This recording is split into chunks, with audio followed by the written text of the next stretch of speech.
afternoon, everybody. We're here with one more edition of Talking GOP. I'm your host, George Santos. Today we have a packed duo, powerhouse for interview. We're going to be interviewing John Cummings, running for New York's 14th Congressional District against AOC. And here with me now, we have Joe Murray, who was a previous candidate for the special election for Queensborough District Attorney, and unfortunately lost to Melinda Katz, the outgoing borough president, who has now toppled the city in chaos with bail reform. So let's get to it. Joe. George, thank you. Thank you for having me. Thank you for being here. Yeah, so exciting. Yeah, it's amazing to have a guy who ran for office. I met you on the trail, yes, and I instantly adored you. I said, this guy is it. You're legit. Yeah. I had a few issues with your political affiliation when you were first announced. Yes, I'm a former Democrat. Yes, so you're technically a walk away, right? Yes, it really, I got to be honest with you, the party has just gone off the cliff. Yeah. And the straw that broke the camel's back for me was when I saw the vote to impeach Donald Trump. It's unconstitutional, in my opinion. It's completely partisan. It's not what the framers had in mind. And we're seeing a real degradation of our government and our way of life, of what's happening here. Let's not talk about way of life, Joe. Yeah. Our way of life is at risk here in New York, if we're going to be honest.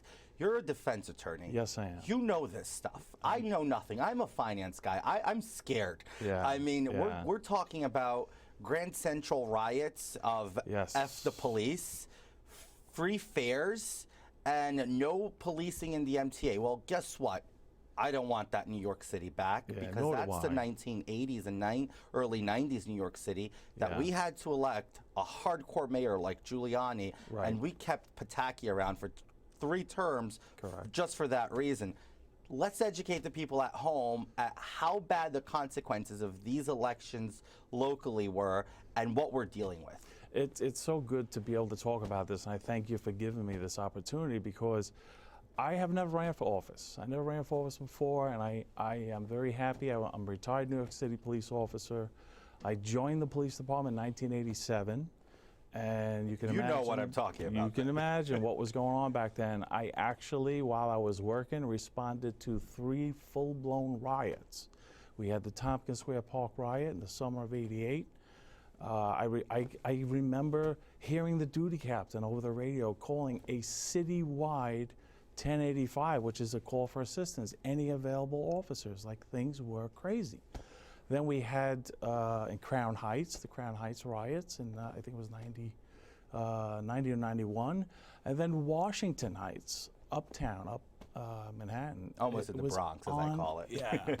But the city was on fire. I mean, crime was rampant. I worked in Midtown, which was an amazing experience. Was Times Square part of your patrol? We were just north of that. I had the worst post you can imagine, Restaurant Row on 46th Street between 8th and 9th. Oh, you were well fed. It was it was a 2-man post, though, because the clientele coming out of the theaters, going to the restaurants, were just being destroyed on the street with street crime. So the Schubert Association, they have what they call a theater squad there to protect the theater goers and the restaurateurs. It was just terrible. Pickpockets, con men, robberies, street robberies. So thankfully, when Mayor Giuliani came in, well, actually, I have to give one bit of credit to Mayor Dinkins when he was in, who was probably one of the most ineffective mayors. But the one thing he did do was sign on to that Safe Street, Safe City money, which allowed us to inflate our ranks. And there was a massive hiring that took place.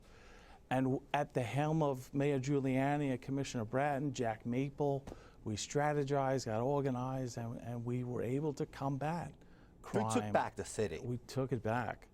Broken windows does work. It's so maligned. Stop and frisk does work. It's another police tool that is constantly under attack. It works. It was abused, and we could talk about that and how that. Everything when abused hurts. Yes. Water and access isn't healthy for you. So let's be honest, Yeah, it's abusing true. anything isn't really good. So, but we did great. And I got to tell you, like in the early 90s, 2,400 homicides. Now we have less than 300.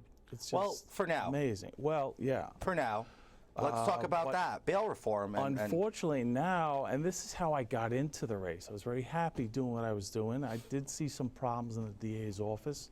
The last few years under Judge Brown, there was some abuses, and I had contemplated running. But when I saw Greg Lasak, who ran on the Democratic line, he's a 25-year prosecutor, 14 years a judge. I thought he was abundantly qualified, a law and order guy. I said, we're in good hands. Let him do his thing.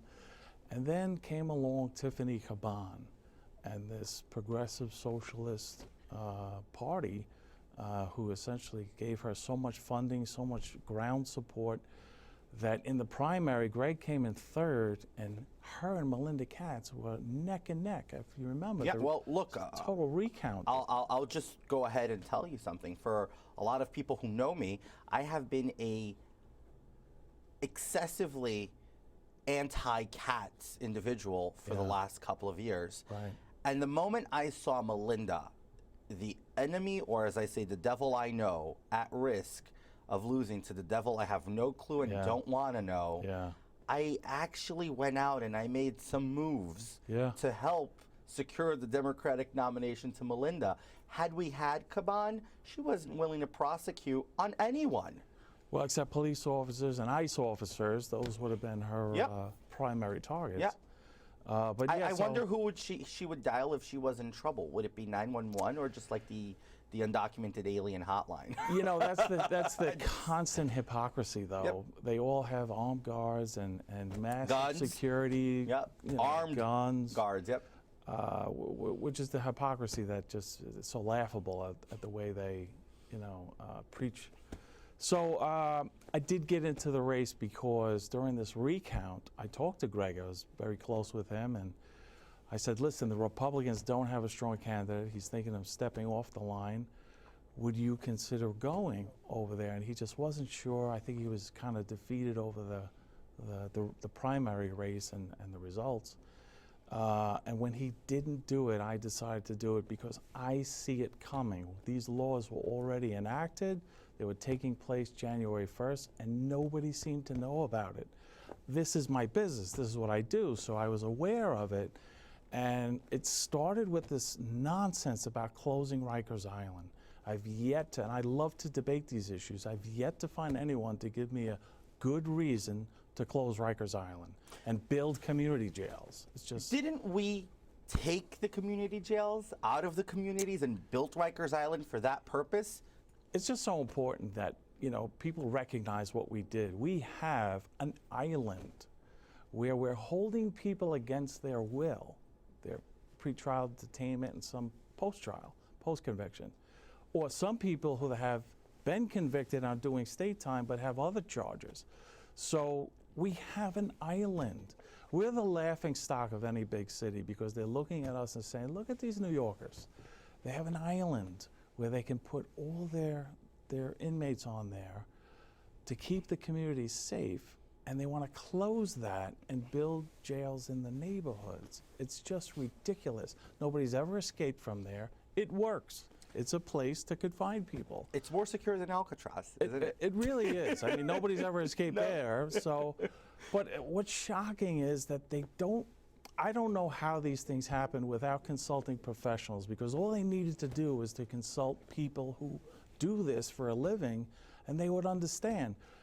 Commissioner Bernie Carrick, we met with him not too long ago, and he was had a mouthful to former say. commissioner. And one of the first things he raises, which is a public safety concern, is when you have some need for a lockdown or a riot or an emergency response.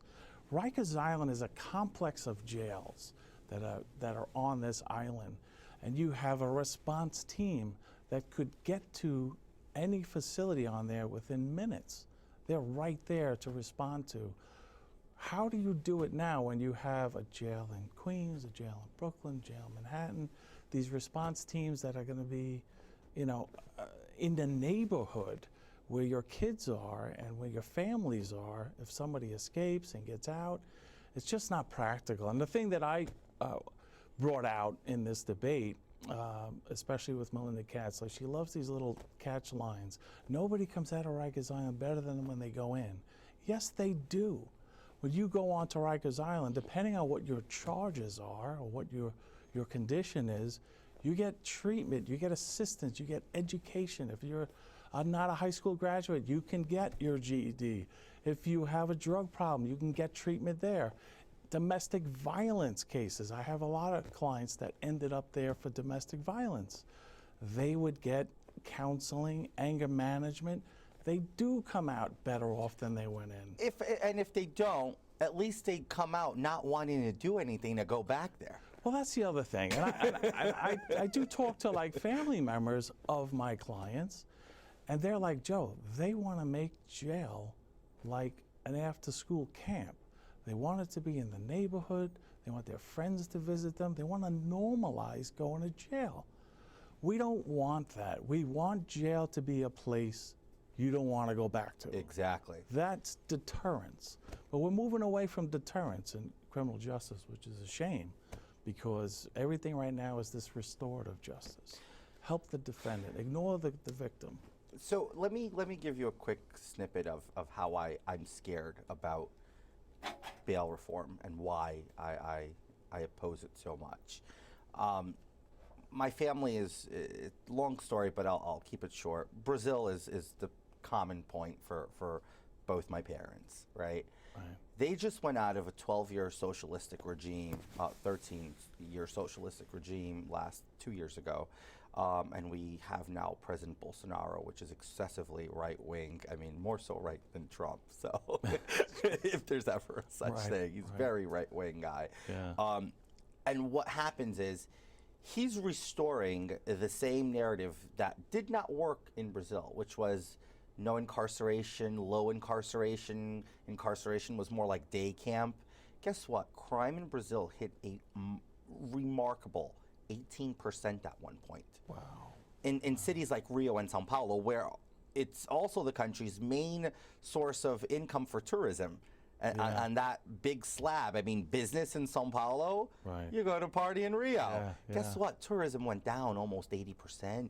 I mean, I'm telling you, me going there, this is a very common thing. We have to drive bulletproof cars so we can feel safe.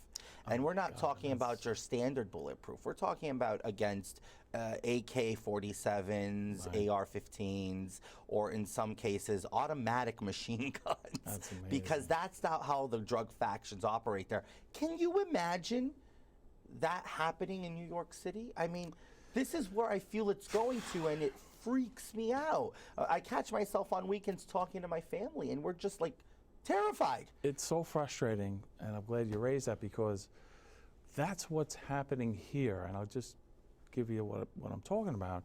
They want to decarcerate. This is their word, decarceration.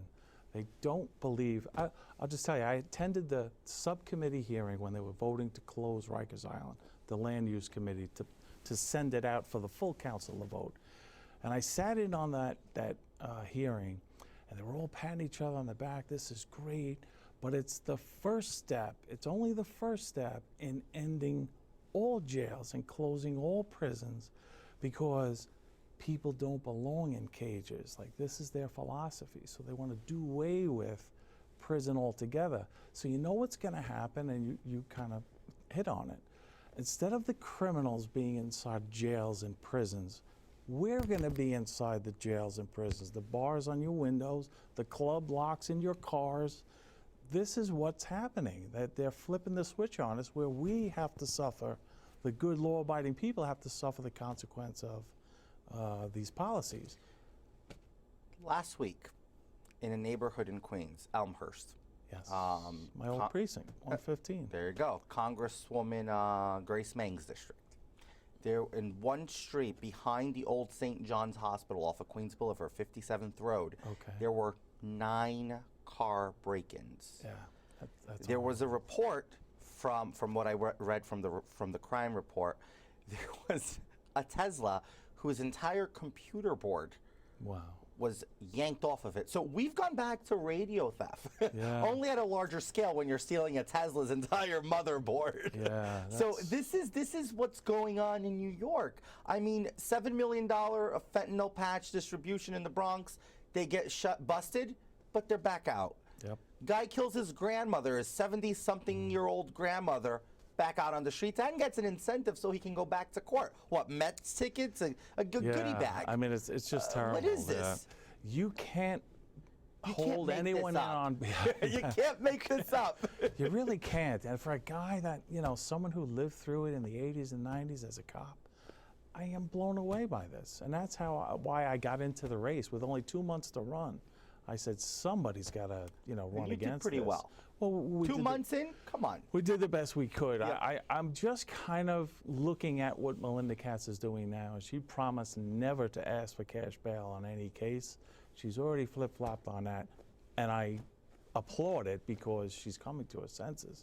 I really think she just didn't know what she was I don't think preaching. they knew what they wrote into law. Yeah. I don't think the Assembly had any idea what they were writing into law. I don't think the State Senate had the slightest Yeah. clue. Cuomo had no clue, so he just stroked a pen. Yep. And then we had, Mayor de Blasio, which I call him everything but that, but for the sake of respect to the office, Right. Mayor Bill de Blasio was the first one to say, this has to be fixed, there's something severely wrong with it. Yeah. When you get the top-notch leftist progressive in the city to go against you, you have a problem. Yeah. And the Assembly isn't doing anything because they're holding us hostage to re-election. I think it was even October when our Attorney General, Letitia James, came out warning the possible outcome of these laws coming into effect. Another it was in excessive October. progressive. Yes. Another excessive I progressive. believe it was October. It was during my campaign that she came out warning about what these changes in the law will do. So I think it's pretty much settled that it has to be fixed. So how are they going to fix it? And why did it get to this point? Those are two important questions. I have a question for Yeah. you, though.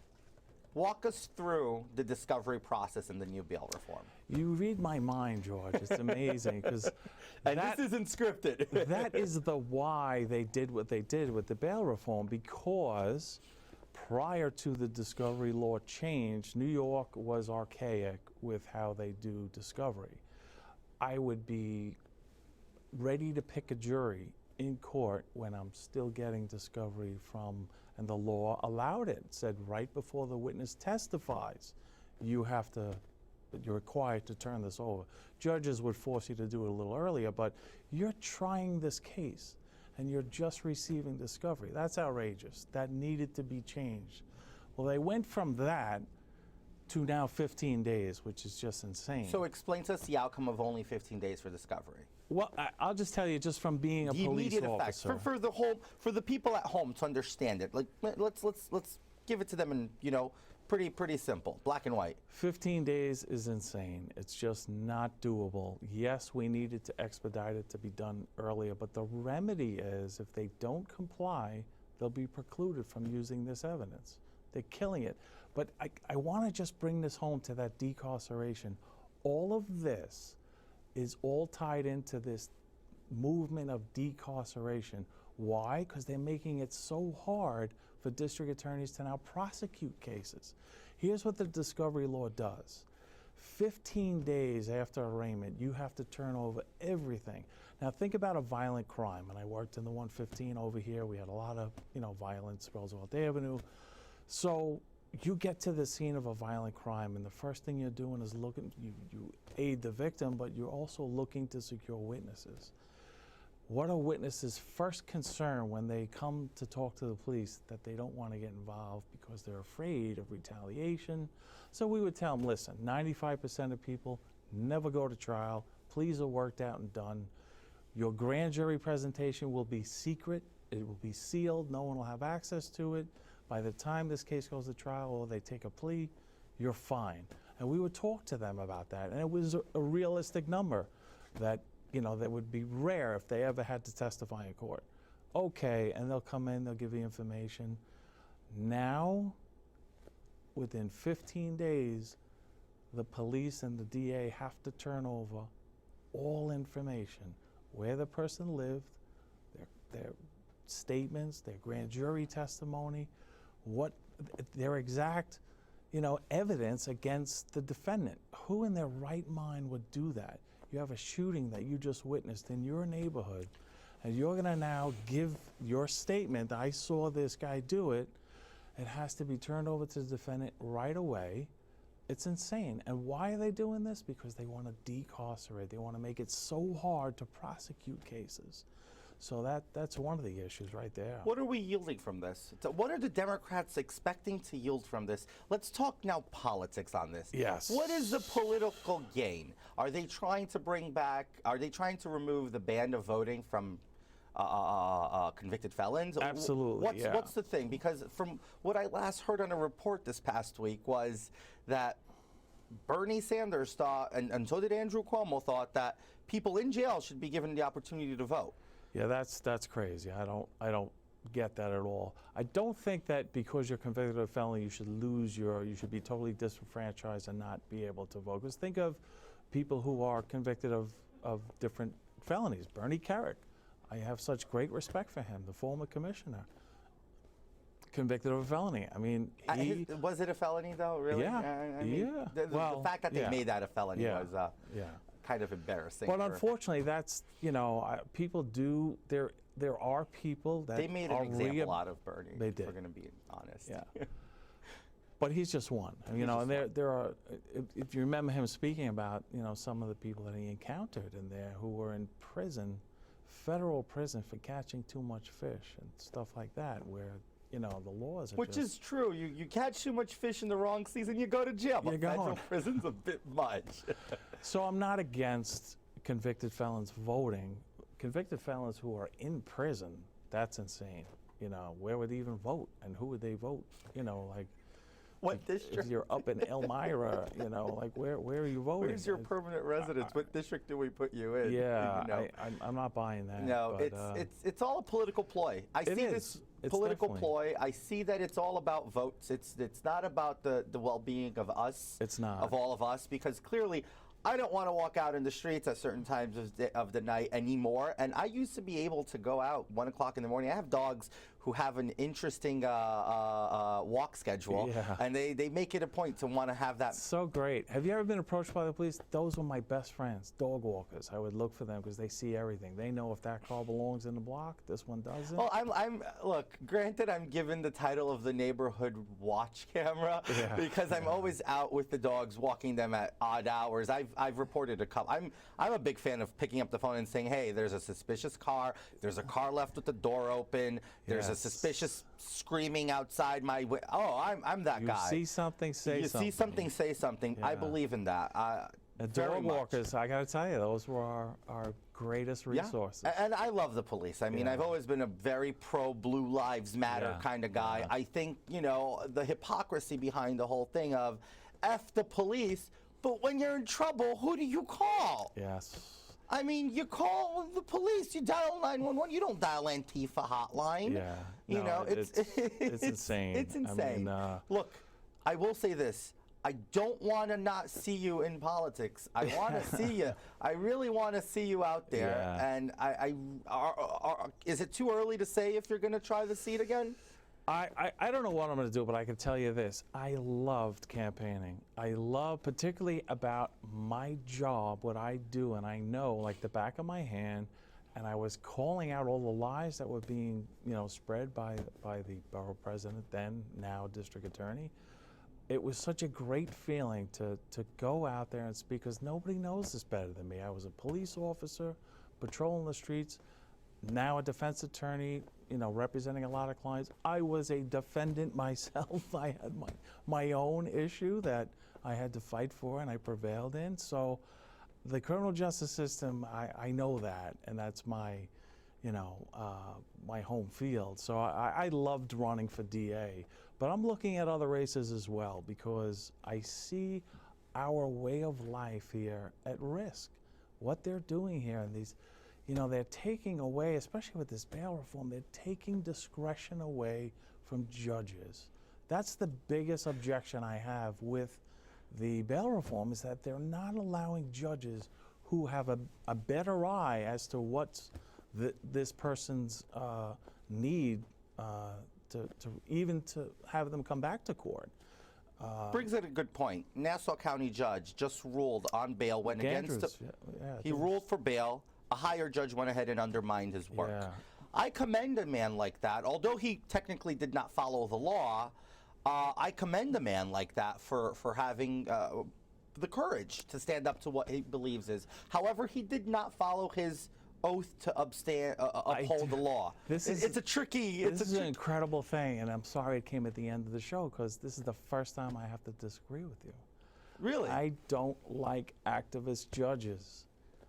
You have to interpret the law and apply the law. We all hate the law, but that's motivation to fix the law. You don't engage in judicial activism, and I don't agree with that. I think that's why I'm so happy with President Trump appointing conservative judges who are strict constructionists, originalists, who look at what did this Constitution, what did the framers intend.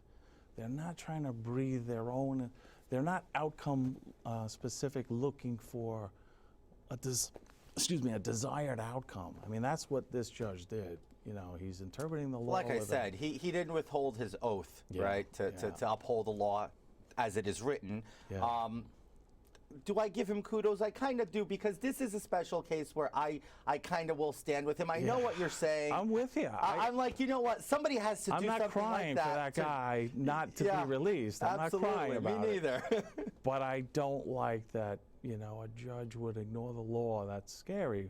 This is only one example. Exactly. You know? It's the judicial overreach. And what if it's the other Yep. side ignoring the law? The judicial power has to be curbed at some point. Yeah, that's our checks and balances. Joe, you have been a delight. George. I look very much forward to having you on again, and something's telling me I see a race in the horizon. I don't know what it is. I'll throw some guesses out there on Twitter, but we're going to see a lot more from you, and I know it. And coming up next, as you all know, we're going to be talking to John Cummings, running for New York's 14th Congressional District against AOC. Again, stay tuned.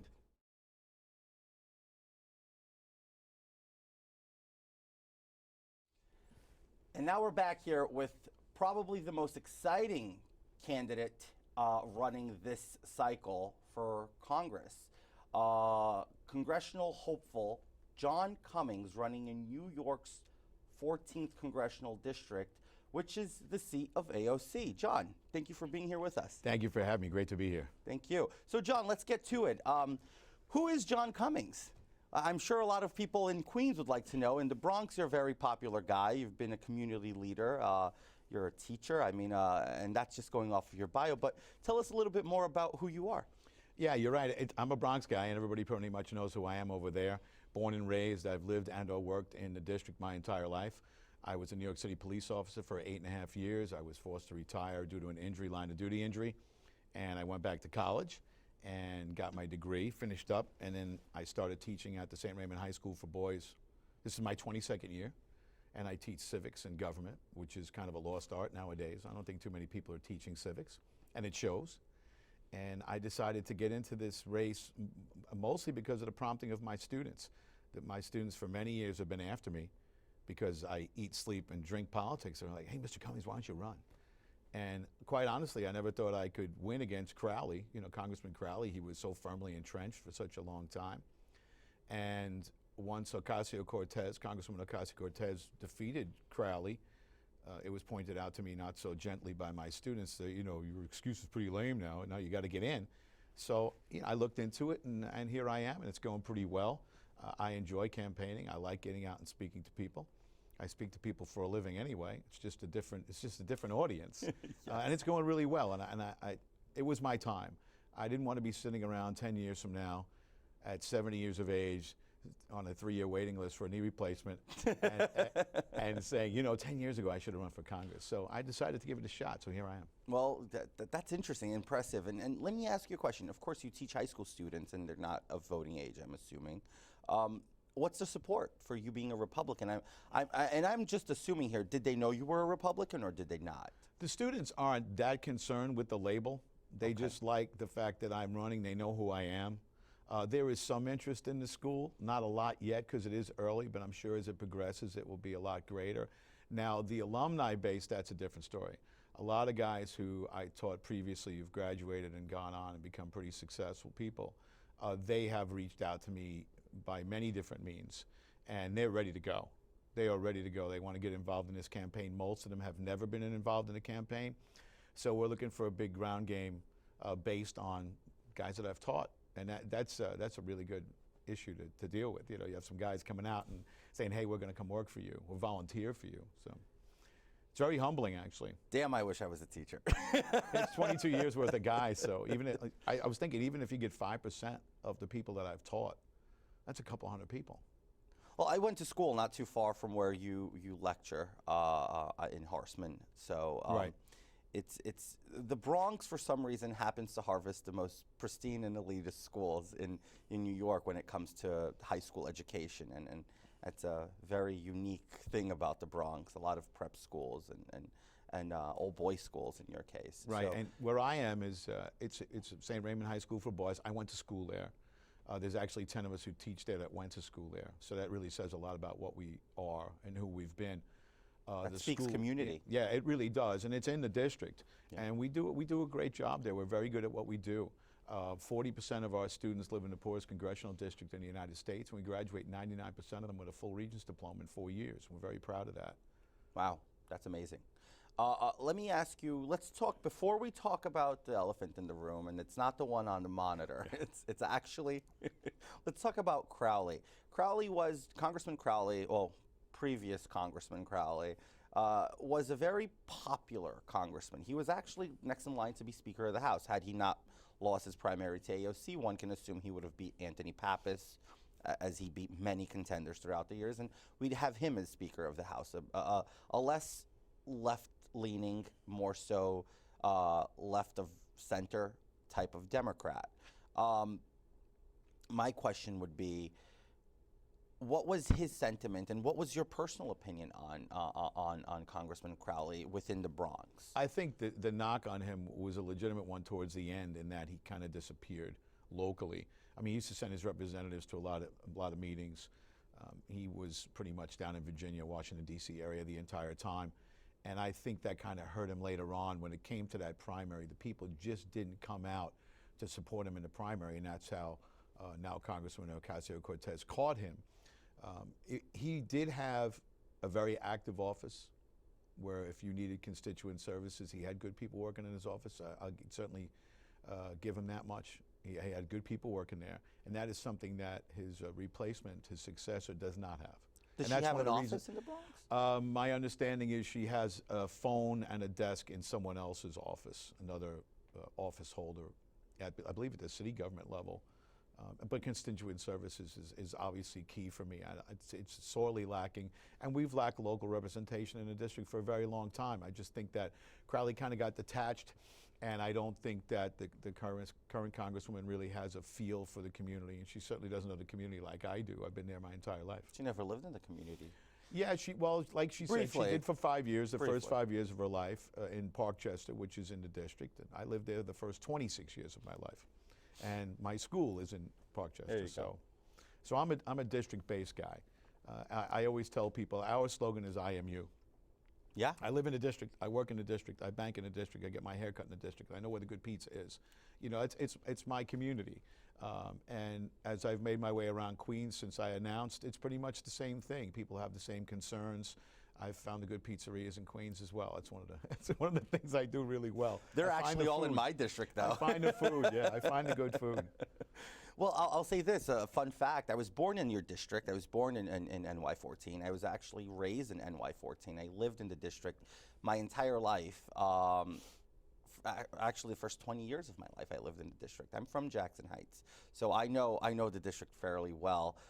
One would say, since I'm running for Congress myself, why not run against AOC? I said, first of all, it's too crowded. Second of all, I know too much about the district and the Queens side that it really, unfortunately, pushes me away, and it discourages me. I don't have that strong support base in the district as you do on your side of the district. So what I can say to you, John, about NY14 is that in my book, not that it matters to anyone, hopefully it Well, does. it's your show. It's my show. Sure it does. Right? So I personally think you're the guy for the job. You struck me with a very, very strong answer a couple of months back when we first met. At the Young Republicans meeting, right? Exactly. Right. And I asked you, what was your way to victory? And if you'd like to share that, I think that was probably the most absolutely genuine, heartfelt message given by a candidate in that race particularly. Yeah, the most common question I get is, how are you going to win this? The district is like 7-1 Democrats to Republicans. And my answer was, and as I work my way around the district, I find out it's the case. There are many, many, many Democrats who are working people in the district who are union people. And they are people who have, in many cases, given up raises over several contracts so they could have the best health insurance that they could possibly have. And Congressman Ocasio-Cortez is for socialized medicine. She wants to ban private insurance. You add to that the fact that there are some people who have very good investments in 401ks, and she'd like to dip into those as well. And when you mention that to people, all of a sudden their ears go up. You know, they're not really happy with the idea that they could end up on line with 320 million other people when it came to health insurance or health care. And that struck a chord, and it's striking a chord with a lot of people. I was asked this, I was down in Washington a couple of weeks ago when that question came up. It's 7-1 Democrat to Republican, and I point out to them, it's not 7-1 socialist to Republican. It's 7-1 Democrat to Republican. And there are many working class people in the district who we might disagree on social issues, but when it comes to economic policy, when it comes to things like health insurance, they'd like to have the best things that they could have, and they'd like to keep as much money as they can because they're working hard for it. And I think that's the inroad. And so far, I'm doing really well with it. No, and that's the answer you gave me that really pulled me in and gravitated me towards you. And I said, this guy knows what he's talking about. Well, you know, I'm a union guy. I mean, I'm in the teachers union. I was in the PBA when I was in the police department. I understand the strength of the union and the idea that over many contracts, there are so many different unions that are represented in this district, that everybody's pretty much been in the same boat, that they've gone without some decent raises to strengthen their health insurance. And the idea of banning it and putting it in the hands of the government, just it really turns a lot of people off. Doesn't work. It just doesn't work, and you're right. You're absolutely right. So since you did work in two unions, can we expect those endorsements coming your way, PBA and UFT? I would hope so. I don't know about the UFT because, you know, I'm in the Catholic School Teachers Union. It's different. Okay. I would doubt that the UFT would ever endorse a Republican candidate. They have just done being so in honest, a couple it's of probably states. been a while, but not around here. No. But I would think the PBA, perhaps the Firefighters Association, but not just them. You know, like I said, as I work my way around, there are many union leaders who are not happy with that idea of losing their insurance. But not just that, even the USMCA that was just passed, the Mexico-Canada trade agreement that Congressman Ocasio-Cortez voted against, that was a bill that was really championed by the Teamsters. Richard Trumka they were right out in front of that. They thought it was a great idea. It's going to create tons of jobs, and they're union jobs. And they were all for it. So you had the president and the unions on the same side. And I don't see why I can't get some of that support going into a general election. Yeah, and the fact that she voted against it. Let's talk about her voting record. And there was one particular scenario where draw a lot of national attention, or later last year in 2019, where pretty much Congresswoman Ocasio-Cortez was the only congressperson to vote against funding the crisis at the border, and then flipped around and said that there was no crisis. What's your take on her with that statement alone? How do you feel? Where do you think she's trying to get with these kind of statements? I think it's part of the open borders crowd and that open borders mentality, which I obviously don't understand. You know, if you're a sovereign nation, the one thing you need to have is defined borders. And when she went down there, instead of interviewing the Border Patrol or interviewing people, local law enforcement, the local towns that are on the border, to go to them and say, hey, what do we need to do? What do you need? What kind of funding do you need? What kind of programs do you need to strengthen the security at the border? She went more with the open borders mentality. She interviewed 15 women who had come across the border illegally, took their statements and introduced that into the congressional record rather than interviewing the people that she should be interviewing. And those are the people that are there to strengthen and protect our laws. There is a great deal of lawlessness going on, and I think it's really intended to create chaos at every level of the government. And I think that's the intention of the left right now, to make things seem, both locally, statewide, and nationally, that things are chaotic and that they're not going in the right direction. And I think they're having a difficult time with that message, because things are going well, especially economically. And historically, a lot of people vote with their pocketbooks. That's a known fact. And it's very hard to sell this idea of chaos when things are going well economically. So I think they picked the wrong time to sell the message. Speaking of message, John, so you teach civics, and I'm pretty sure you're well versed in finance. Let's well, talk. not as well versed as probably I would be if I was teaching economics, but yeah, we dabble in that, sure. I'm sure you do well. So, as an economist, I'll put it out to you Right. this way. What's your take on socialism? Socialism doesn't work at any level.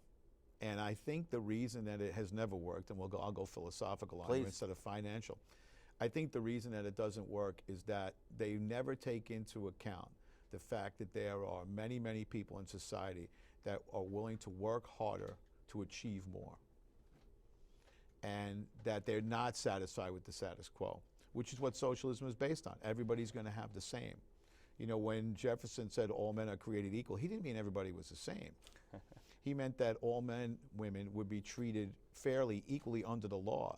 It didn't mean that you were smarter than me and I could work harder than you. It was basically everybody would have the freedom, the liberty, as you talked about later, that they would have the liberty to pursue anything that they wanted to do, within means, of course, within the parameters that we, the people, set, and the social norms, as it were.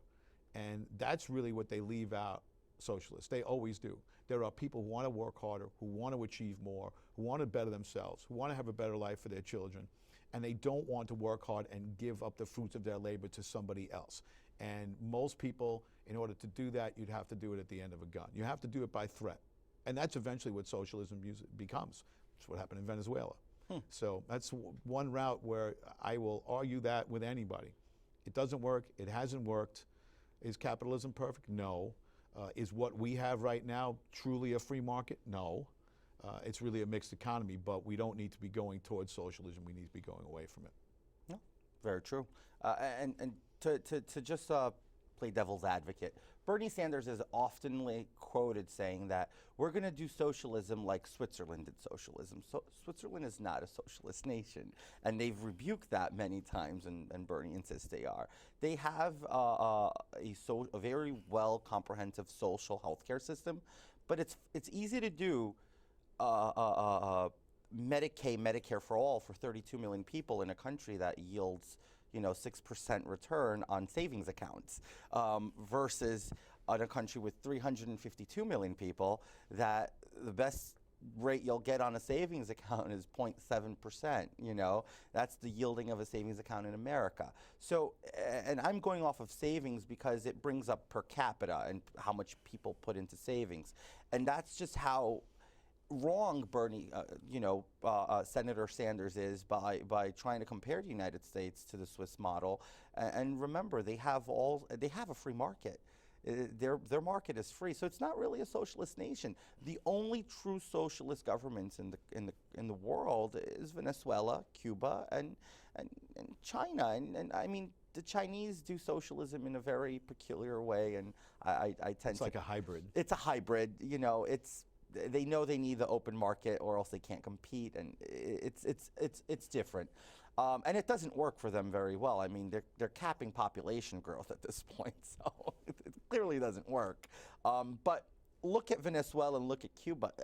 Is that the direction we want to go in for this country? No, and of course not. And I know that they love to point to Europe, and it's always apples and oranges. You're talking about 320, 330, we don't really know how many people do we? At this point, yeah. But well over 300 million people. And I know they like to point at Sweden as well.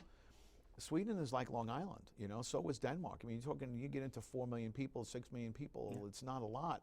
And still, it doesn't work. And what they found out over there in many of the countries was that they went hard left socialism in the 70s. It didn't work, and they completely had to flip everything over. And they still have a large welfare state, but the free market, I mean, they have competitive schools, they have competitive medicine, they have competitive everything. Yeah. So, I know they have socialized medicine, but you can buy an insurance policy outside of that. So everything has turned around to the free market. They still have high taxation because they provide a lot of services. But if you look at the bottom line of what they do, they tax the middle class and the lower class, and they don't tax the upper class. That's the dirty secret about a lot of those countries, is that they really ride the middle class, the working people, hard because they feel that it keeps them engaged. But the people who invest, the wealthy, who create all the jobs and create the businesses, they don't pay as much taxes as they do as the middle class people do. That's the dirty little secret over there. Why do you see so much money in Scandinavia? That's why. That's why. That's exactly why. In private equity, there's a running joke that if you're making a certain amount of money and your money's not in Scandinavia, you're really not a billionaire.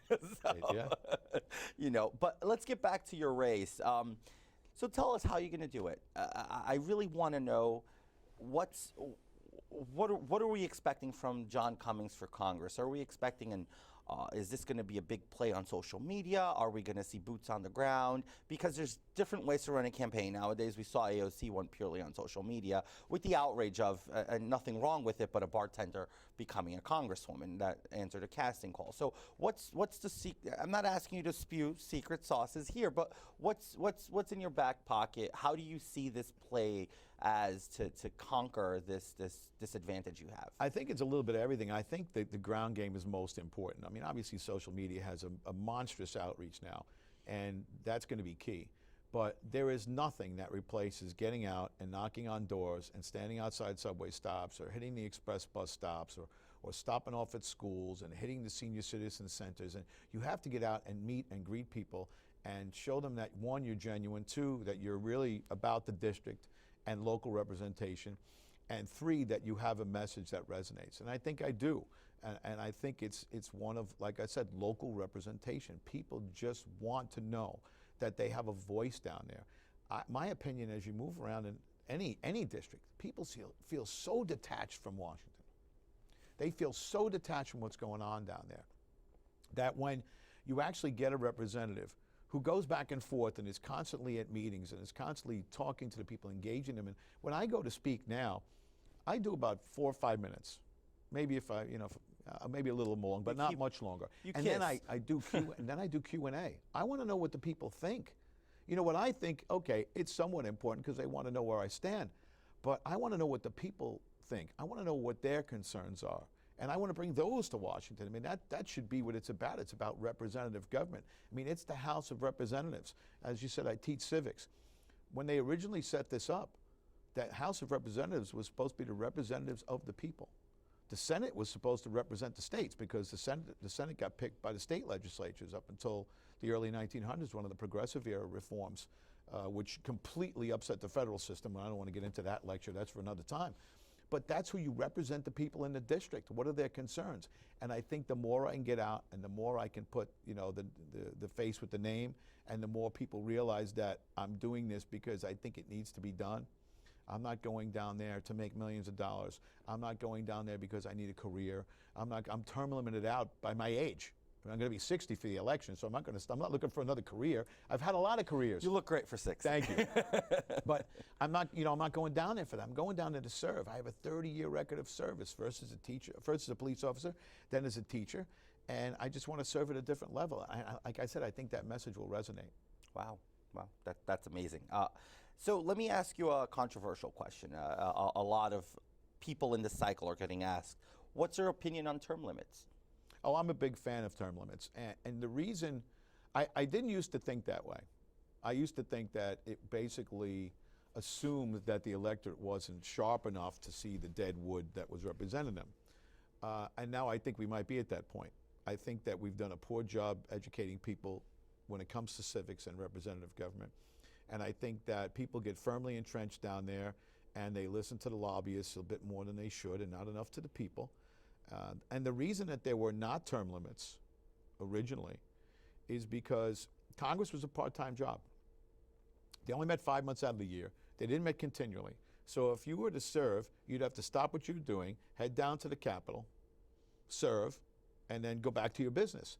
So that constant interruption into your everyday life, whether you were a lawyer or a merchant or a trader or a doctor or whatever you were, You had to put your life on hold and go represent the people. And the thought was, well, you know what? Nobody's going to really do that for a long time because it disrupted their lives too much. Now, it's an 11-month out of the year job pretty much. You get paid very well. Congress originally got paid per diem. So they were down there on a per diem. Wow. 5 months out of the year at different times of the year. So it was kind of understood that nobody would want to do it for a long time. And now it's not that.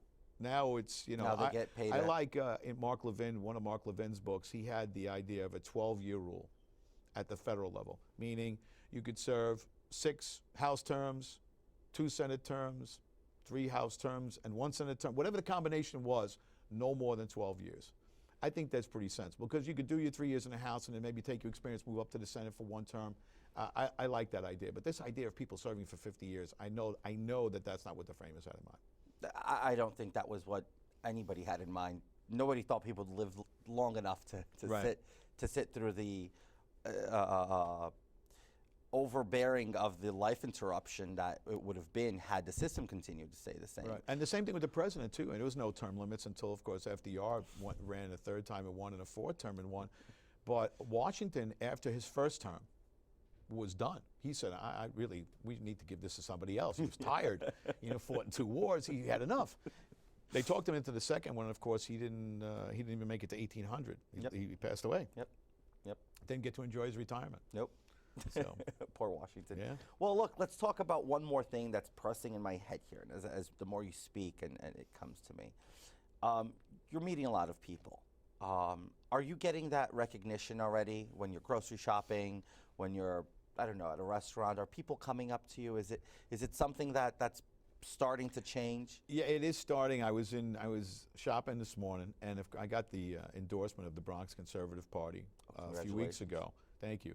And this morning I was over in Arthur Avenue. I was shopping. It's Christmas Eve, big fish dinner. So I was over in the Randazzo's seafood market on Arthur Avenue. And I'm online. The line is down the block. I get into the store and some guy goes, "Hey, John Cummings, you're running against AOC, right? Good luck." And everybody turns around. And I'm like, I have a baseball hat. I'm kind of like, yeah, thank you. I'm just online. Do you have cards on you? Yeah, you should have thrown them in the air. I'm just online to buy some seafood like everybody else. But yeah, it's starting to happen a little, and it's fun. It's fun. It's nice to be recognized, but that's it's a small part of it. I'm used to being in large crowds of people. Being in a school with 500 guys. I'm used to speaking to large groups. As we talked about off the air, I've been doing radio and television up in Connecticut at Fairfield University for 26 years. So TV is second nature to me, as is radio. I obviously like to speak. Since I don't mind going out. You do it well. Thank you. I don't mind going out from a room full of people and talking and listening too. I think that's something that I've gotten better at as I've gotten older. And that's one thing that teaching really brings you is you have to learn how to listen. You listen to the students. You can't talk at students. You talk with students. And it's the same thing when you get to your constituents. You have to talk with constituents, not at them. In my personal experience, and we have different experiences and come from different walks of life, always addressing a crowd, it's always good to make it almost a conversation. Like you, I don't do long, boring speeches. They're sweet, as I say, kiss, keep it simple, stupid. And I do a lot of Q&A. So I usually ask myself to be slotted 15 minutes. I do 3 to 5 minutes. I'll talk about, our standard stump speech. And I want to hear what you have to say. And I'm very always intrigued to hearing what you have to say. Every meeting, every opportunity, I think you're always poised and the people really eat you up. You're probably the race to watch this year. I think you're the candidate to beat. And I mean no disrespect to the other 90 people running this primary. Yeah, there are quite a few, yeah. It's a very crowded race here in New York for NY14. And I just guess everybody's on the feeding frenzy of taking out AOC. Any last remarks that you'd like to give us before we part? No, I just think it's important to realize that this is a very important race. Everybody always says, like I said, 7 to 1. Those are big odds. But I'm not really worried about that. I think the message resonates. I think the IMU resonates. The fact that I've been in that district, really lived and or worked in the district my entire life. I know the area. I know the needs of the people. I really want to go down there and serve. I'm not interested in a national profile. I'm not going to go campaign with a president in California or in Iowa or anywhere else. I want to get into office to serve the people of District 14 and spend my time in Washington, going back and forth to Washington and Queens and the Bronx, and listening to what the people have to say and then bringing those concerns down to Washington. That's what representative government's supposed to be about. Well, thank you very much, and I think I agree. And I look very much forward to winning my election as well and serving with you, John. I think that you're a formidable guy. And for those of you watching at home, remember, November 2020, along with Donald Trump, Congressman to be Cummings will be on the ballot right below the president. So remember to go out and vote. We'll have John here with us more times. And John, thank you very much for joining us, and it was a pleasure. Likewise. All right, Good to see thank you. you. Good luck to you too. No, thank you very much.